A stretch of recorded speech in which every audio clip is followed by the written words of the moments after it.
My name is Amanda Ferraz, and for a long time, my life was a perfect photograph, an impeccable portrait displayed for the world to see. I was 36, and to anyone looking in from the outside, I was the epitome of the perfect woman.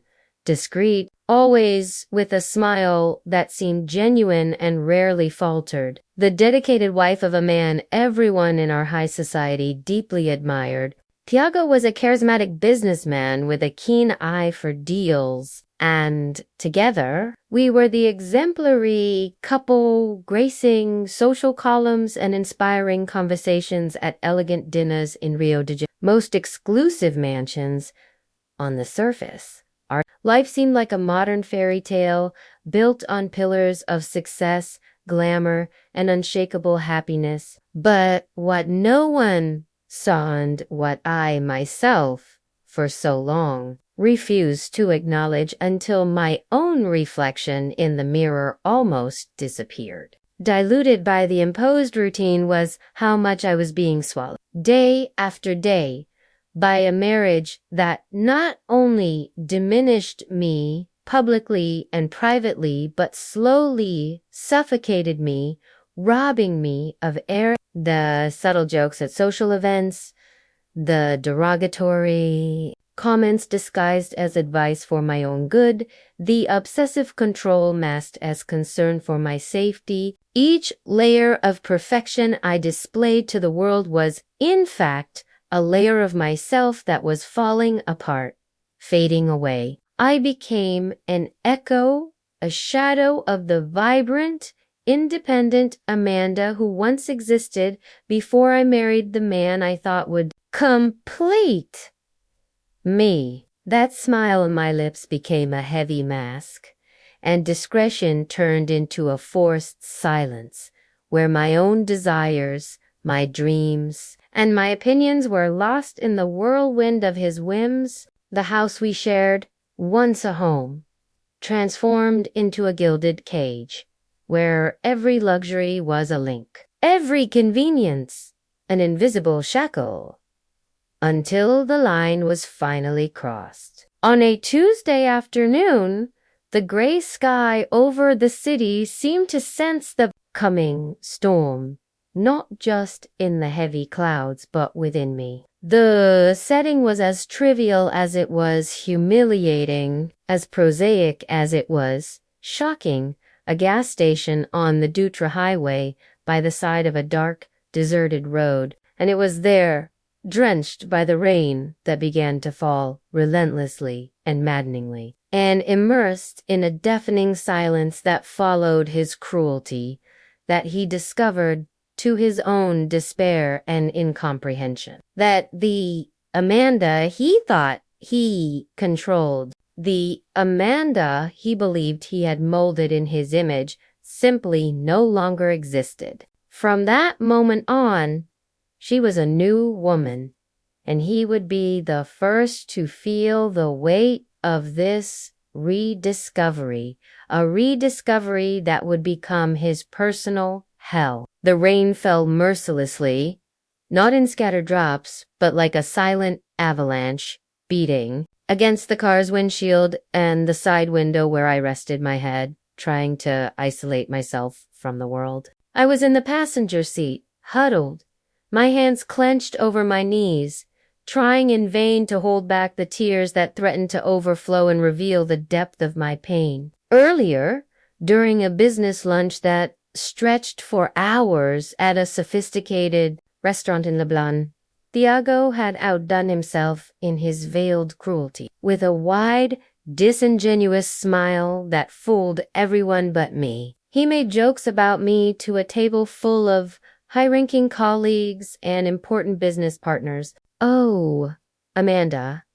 She's great at smiling and signing checks. Otherwise, she's just a pretty ornament to take to events. See, a decorative piece, an accessory that completes the look. The forced, polite laughter echoed through the table, and each peal pierced something inside me, a wound that opened wider with every giggle. Everyone laughed, either awkwardly or complacently, except me. And he, with his cold, calculating astuteness, noticed. He sensed my withdrawal, my cutting silence, my soul shrinking within my body. When we finally got into the car, the black Mercedes, he so insisted on flaunting. The silence that settled between us was denser and more oppressive than the torrential rain outside,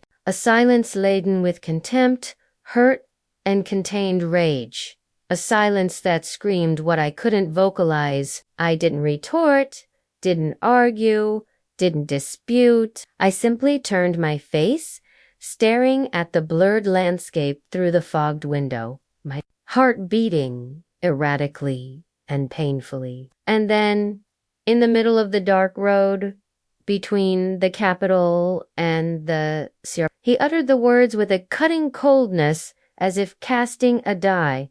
If you want to play the offended one, get out. Here, it'll do you good to get a little wet. Maybe it'll wake you up to reality, to who you really are. Amanda, weak. His voice was a whip, and I could taste the bitter humiliation rising in my throat. For a fraction of a second, which stretched into an eternity in my mind, I thought it was a bluff. I thought he was just testing the limits of my submission, as he often did, pushing me closer and closer to the edge of the abyss. But he wasn't playing. The car slowed abruptly and stopped. On the poorly lit shoulder of the gas station, the highway lights fading around us, the passenger side door unlocked with a loud, dirigible critic, and before I could even formulate a response. Before my brain processed the absurd gravity of that moment, he pushed me out with the delicacy of someone discarding a crumpled, used napkin.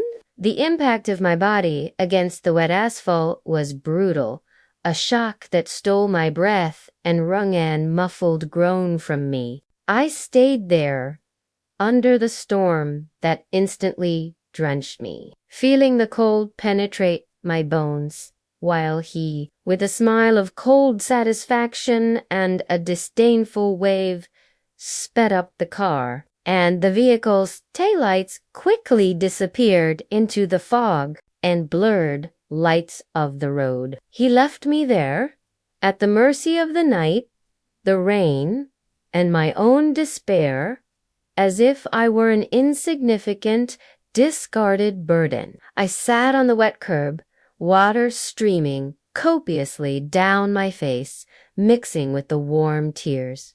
I didn't even know I still had tears that refused to stop a waterfall of pain. Every raindrop seemed to carry away a piece of my old life, of the Amanda I believed I was, of the woman who accepted being an ornament. My couture clothes were heavy, clinging to my body, and the cold penetrated my bones, a cold that came from within, not just from outside. I was without a cell phone. He had confiscated it the night before, after another of his obsessive, unfounded jealousy fits, disguised as concern for my safety. I was without money, not a penny in my pocket. My purse, with all my cards and documents, was on the back seat of the receding car. Without dignity, without any remnant of that life I thought was mine. I was just a soaked, abandoned figure with an overwhelming sense that I definitely no longer belonged to that place, nor to that facade of a life, that marriage that seemed like a crystal castle had shattered into 1,000 pieces, and I was amidst the shards, naked and exposed to cruel reality. But in that moment of complete helplessness, of extreme vulnerability, something unusual and powerful awakened within me, a spark which I thought had long been extinguished under the ashes of my submission, rekindled with overwhelming force, like an inextinguishable fire. What Thiago forgot, or perhaps what he never knew, in his blind and limited arrogances that I was never defenseless. No, never. I was raised by Teresa Ferraz, my mother, a brilliant career former ambassador in the international diplomatic scene and the most strategic, astute, and ruthless woman I ever had the privilege of knowing. Since I was 15, I was rigorously trained to recognize danger before it materialized, to use silence not as weakness or passivity, but as an overwhelming force, a lethal weapon capable of disarming anyone, and, above all, to never, ever depend on anyone but myself. He thought he molded me, that he transformed me into his submissive doll, into an object for display. But the truth is that I allowed myself to fall asleep. I allowed love, or what I thought was love, blind passion, to put me into a deep sleep, lulled by the illusion of security and protection he offered me. And now I was waking up. The old Amanda, the real Amanda, was rising from the ashes of humiliation. And with her, a silent, cold fury and an unwavering determination that would make me move mountains. Minutes later, which felt like hours in the eternity of that rainy, cold night, the lights of a black car emerged on the horizon, tearing through the darkness. It approached slowly, its wheels cutting through the wet asphalt puddles with a soft hiss. The dark windows of the passenger side lowered smoothly, and a voice I hadn't heard in a long time. A deep, calm voice that seemed like a balm amidst the chaos and despair echoed through the night. Madam Amanda. It was him?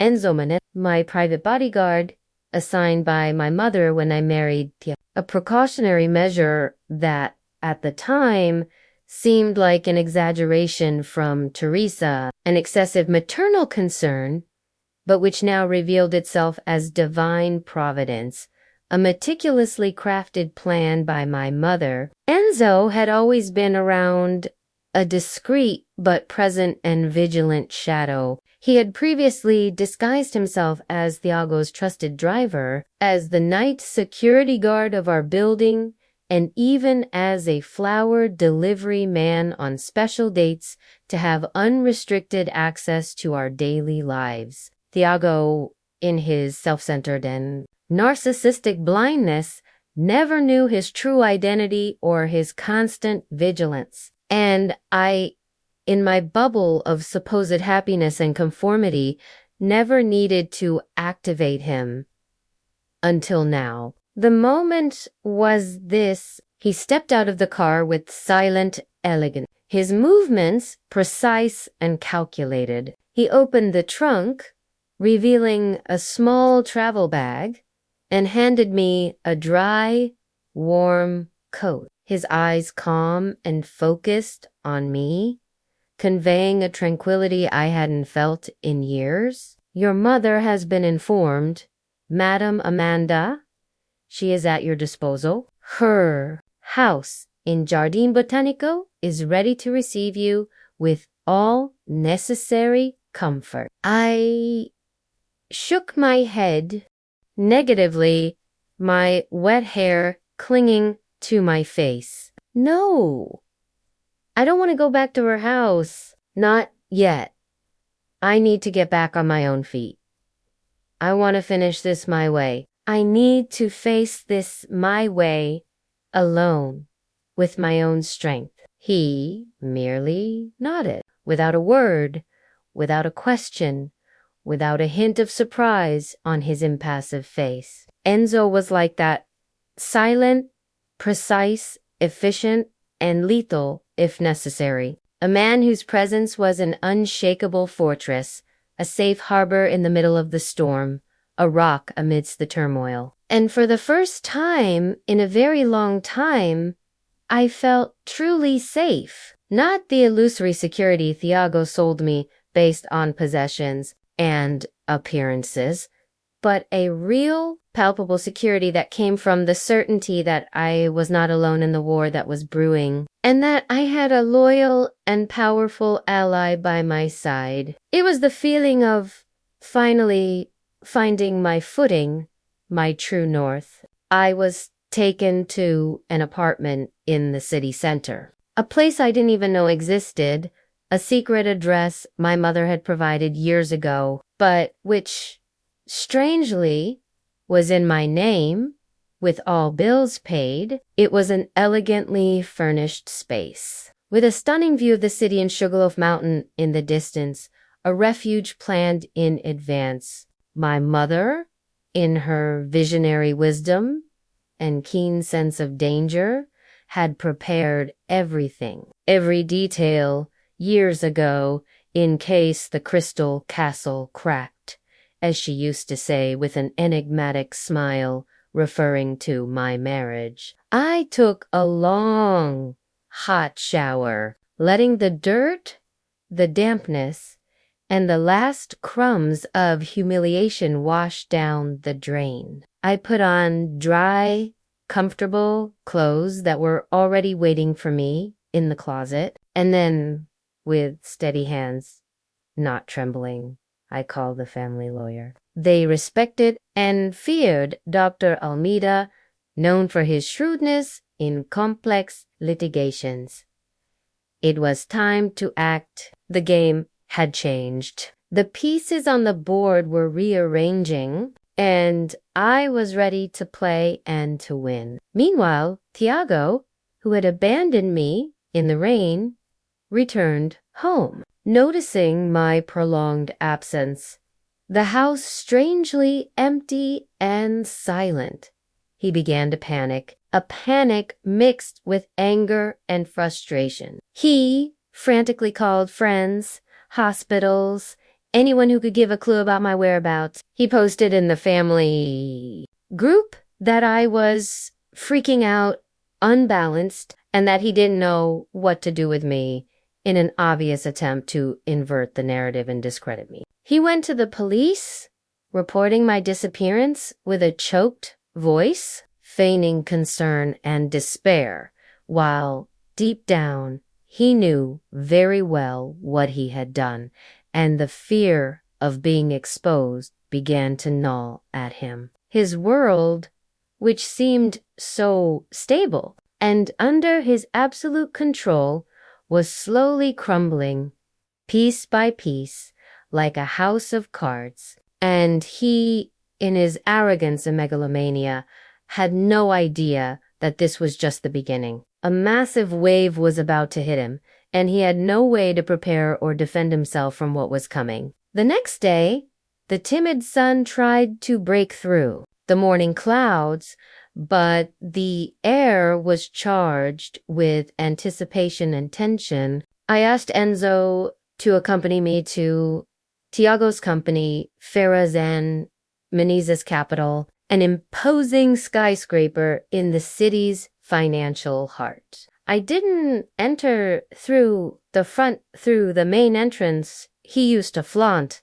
with his name engraved in gold, letters and marble. I went through the executive garage, a discreet and strategic entrance that would allow me to arrive unannounced, taking him by surprise. He was in a crucial board meeting, probably dictating orders and bragging about his latest achievements and acquisitions. I interrupted the meeting without asking permission, without knocking, opening the door with a firm movement. The room, filled with impeccably suited men and elegantly tailored women, froze. The murmur of voices abruptly ceased. I, in high heels, a black dress that outlined my new posture and cold eyes, yet full of a determination he had never seen, walked to the end of the huge mahogany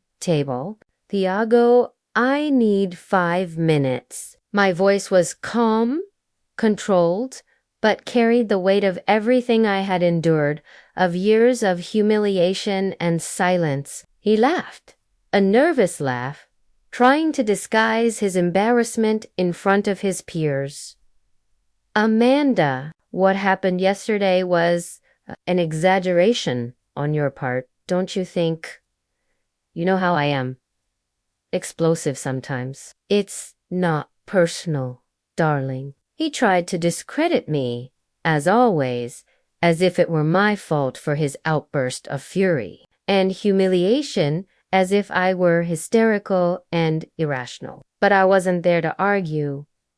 I was there to deliver a message. And for him, it was an irrevocable sentence. I threw a voluminous folder that Enzo had handed me onto the meeting table. Inside, carefully organized, were photos, records of compromising conversations, emails exchanged with other women, financial documents attesting to the diversion of funds from our joint account, and sworn declarations of psychological abuse, compiled over the years irrefutable proof of his veiled cruelty, his betrayals, and his financial manipulation. I didn't come to argue, Tiago.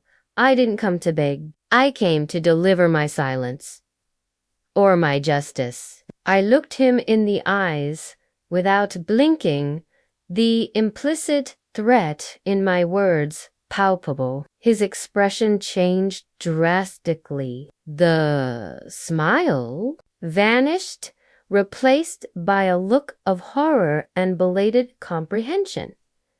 He realized that I was no longer the woman he had abandoned at the gas station like trash, wet and defenseless. He realized that the Amanda standing there before him was a force to be reckoned with, an adversary he had tragically underestimated. She was the predator he had created, and now she was back to collect the debt. In the days that followed, I signed the divorce papers. There was no public scandal, no desperate crying, no dramatic, exhorting negotiations in court. Just a formality, an act of freedom. Enzo was by my side every step of the way, as he always had been, even invisibly. His silent and imposing presence a pillar of strength and security. I discovered,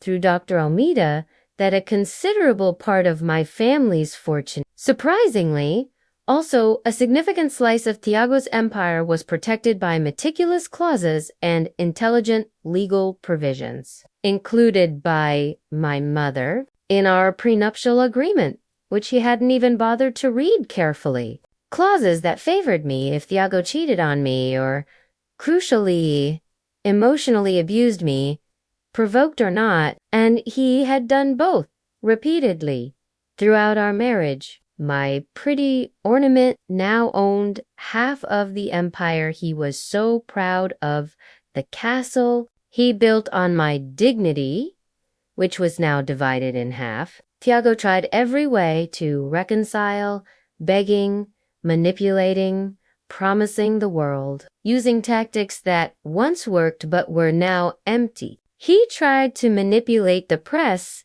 spreading rumors that I was unstable, that it was all just a passing crisis of an emotionally unbalanced woman. But he didn't count on my counter strategy, the homework my mother taught me. A week later, I gave an exclusive interview to one of the country's largest economy and lifestyle magazines, firm, controlled, without a peep of anger or emotion. I didn't attack Tiago, didn't hurl insults, didn't fall into the game of hysteria. I simply told my version, the facts, raw and plain, without drama, without victimhood, just the truth he tried so hard to hide. And facts. Well, facts destroy reputations much more than the most virulent insults. His story crumbled in a matter of days, and the repercussions were devastating. Months after the storm,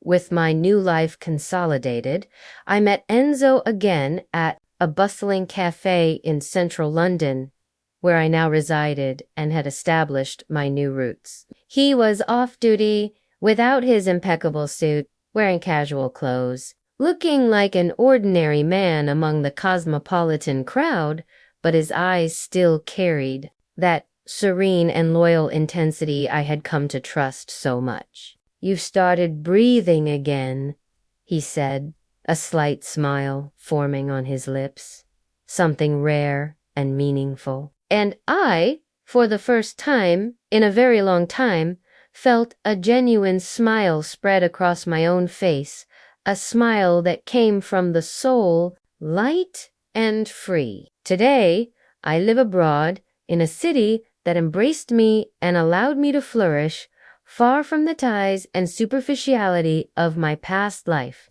I opened a successful consultancy dedicated to helping women in situations of emotional abuse, providing them with the tools, support, and courage that I lacked at the beginning of my journey. I transformed my pain into a bridge, my experience into a beacon of hope and empowerment for others. My name, which once appeared in Rio's social columns as Thiago Ferraz's wife, now graced the covers of international magazines as a symbol of silent strength, resilience, and female empowerment. My voice, once stifled, now echoed, giving voice to many others.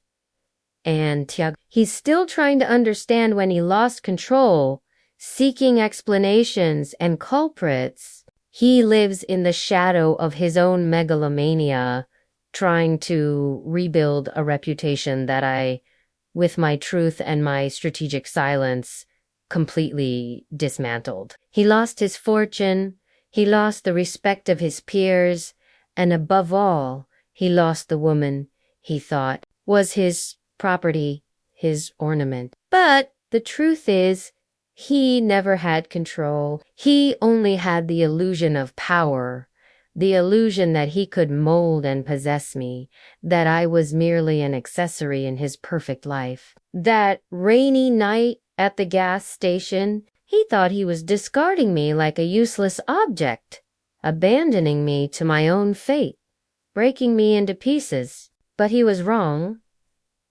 He didn't discard me. He freed me. He pushed me out of the gilded cage he had built for me, and for that, I will be eternally grateful. And his shock, the true and profound shock that haunts him to this day, wasn't seeing me rescued by a bodyguard. It wasn't the divorce. It wasn't losing half his fortune. His shock was realizing too late that I never needed him to be powerful. I just needed that push to awaken the strength that had always been dormant within me. And with that strength, I destroyed him and rebuilt myself into something much greater and stronger than he could ever imagine. I became my own